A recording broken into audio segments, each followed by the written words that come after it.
Good morning, everyone. Happy Monday. I hope everybody had a great Mother's Day. So we're going to talk about self-care today. So I don't know how many of you actually did any self-care yesterday. Mother's Day is tricky, right? There's so much expectation of, oh, it's my day and I'm going to relax today and my kids are going to just suddenly miraculously behave today, or they're going to whatever, all those hopes, and my husband's going to, or my partner's going to remember to do X, Y, and Z, and then really usually by midday we're disappointed. It did not meet our expectations. The kids are cranky. The partner didn't hold up his end of the bargain, and whatnot. I remember when my kids were younger one time, I have a very vivid memory of losing my mind on Mother's Day and storming out of the house saying, I'm leaving, and left the kids home with my husband and went and got a pedicure, and I was really mad, and I can't recall now why I was so mad, but for some reason my expectations were not met. So this is about self-care. And self-care is something that we should do all the time. It's not a Mother's Day special. And when we talk about self-care, it doesn't mean you have to go schedule a massage. You have to get out and get 3 hours by yourself. Because we have moms, and the reality is there may not be time in the day that you can, or time in the week or time in the month where you can carve out a few hours because you're the primary caregiver and your partner might work 90 hours a week, and you may not have any family, and you most likely have more than one child, or maybe just one child, and that's, it's very overwhelming. So we get that self-care is hard to find. It's hard to wrap your head around what that really means.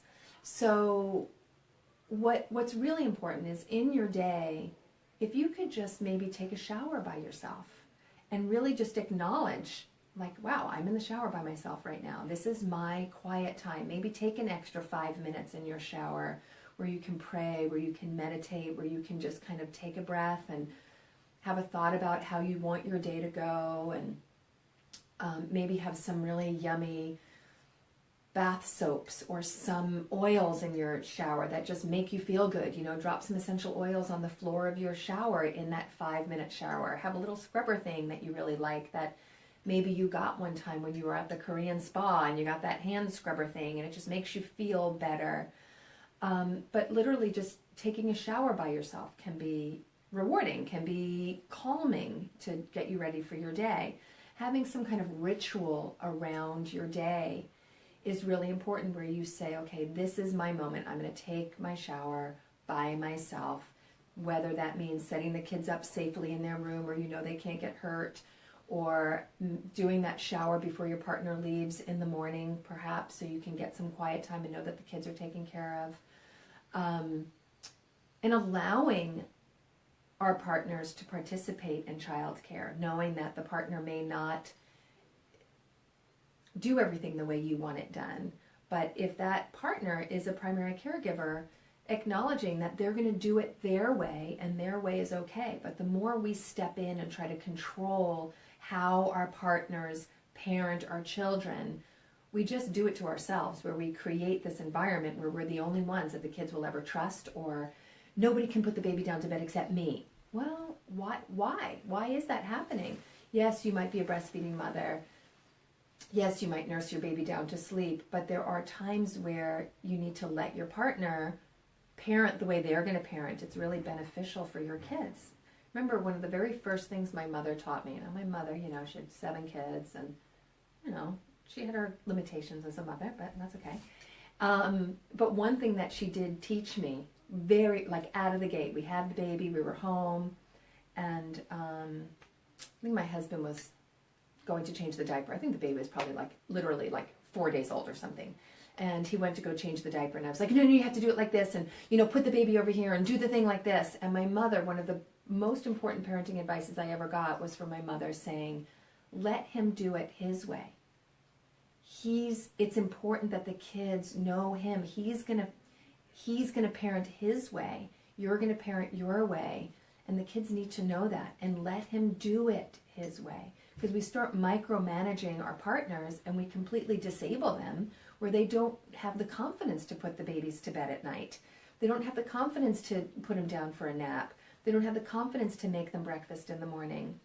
And then we get ourselves into this hole where we've created an environment that nobody can do anything for you because we haven't allowed anyone to step in and help in their way. We haven't empowered our partners to say, look, I trust that you're going to be able to get this baby down. Yep, the baby might cry, but it's their parent.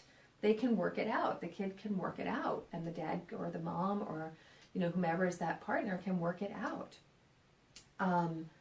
So just letting people in sometimes really gives us an ability to take a little bit of self-care during the day.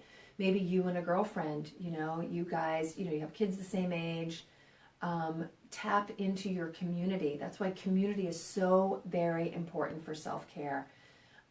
Get off, we talk about this frequently, I feel like, but get off your social media and actually physically connect to some people so you can create a social environment.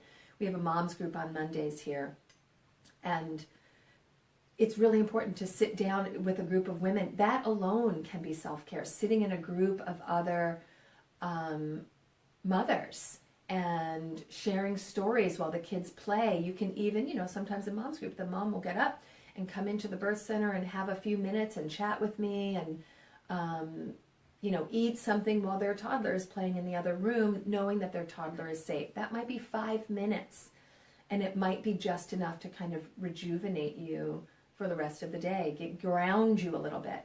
So really, truly reaching out to community, physically reaching out to community is part of your self-care, creating that village of parents around you that can help spell you for a few minutes, or all go meet in the park and have dinner together. Everybody brings something from their fridge and sit at the park and watch the sunset while the kids play on the play structure, and you guys can just sit and chat and have a minute where you're not at home pulling your hair out at dinner time by yourself. But self-care it doesn't have to be this big Mother's Day thing. It doesn't have to be scheduling that massage and getting out for that pedicure. It doesn't have to be spending any money. It is maybe simply making a cup of tea in the afternoon and putting your kids down to rest. Oh, my kids don't nap. Well, okay, maybe start grooming them for this time where it's rest time. Everybody gets 30 minutes in the day where it's quiet time. You get to, play in your room quietly. You know that they're safe. You get to make a cup of tea, and it's intentional time. And we need to teach our kids that quiet time in the day, that self-care is important. They need to learn that self-care is important. We mimic what we want our kids to learn. So if we go about our days being martyrs all day and stressed out, and there's no time for me, and I have no time to do anything, and I can't finish my coffee, I get the reality of that. I raised my kids without any family out here on the West Coast, and my husband worked nights, and I was, I did dinner, bath, bed by myself most of the time. And I get that it's really hard. I know I did it. I was a working mom. I was there.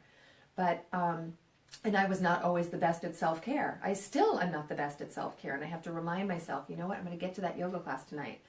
I don't feel like going. I'm going to get myself out on that hike today. I don't really feel like going. I'm going to sit and make that cup of tea today. I'm going to take 5 minutes and sit out in the backyard and just listen to the birds for a minute, right? But being mindful during your day is really important. And making it more manageable, I think, is really helpful. I think because what we do is we set up these ideas of these lofty goals of self-care, and they're just not attainable. And then we're frustrated. So it's either all or nothing.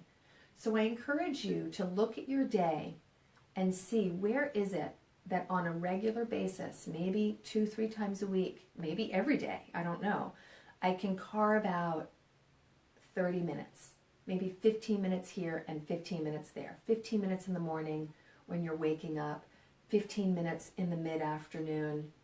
I challenge you to find those 15 minutes in the day that you can sit down and make a cup of tea, sit out in the sun, take a few extra minutes in your shower, have some quiet time and be mindful. Get off your phones, get off of social media for those 15 minutes and really just breathe and connect to who you are and know that you're doing a great job and that the days are long, but the years are very short. And you deserve to take those 15 minutes in your day. You deserve it. And your kids deserve it. Your kids deserve a mom that is present, a partner that is present. And I think if you can find those few minutes in the day, it's very manageable. So I hope everyone had a lovely Mother's Day. I certainly did. Shout out to Amy Mackey. Anybody who needs flowers, let me tell you, Amy Mackey's floral arrangements are absolutely spectacular. And it's the wild... Amy, you're going to have to attach your link to your... It's on your Instagram, too. Your Instagram and your website. I don't think you have a website, but your Instagram. Flowers are beautiful. She delivered them to my home yesterday morning. And it was really, really special. So I thank my husband and my kids for all the love that I got yesterday. And I encourage you mothers to take a few minutes a day for self-care. Maybe, again, just get some essential oils. Drop a couple of drops in your shower in the morning. And it's amazing how nice that smells. And it can just rejuvenate you. Put a little bit on a cotton ball and have it next to your tea in the afternoon. And you can just kind of sniff your little cotton ball of lavender or breathe or calm or whatever kind of thing you want to sniff in your day, as long as it's not a drug. Just that essential oil. And just remember that it's okay. You just need a few minutes. It doesn't have to be this big, giant thing. So, okay. So wrapping it up. And I hope everybody has a great day. And I'm going to see you next week. Thanks. Bye.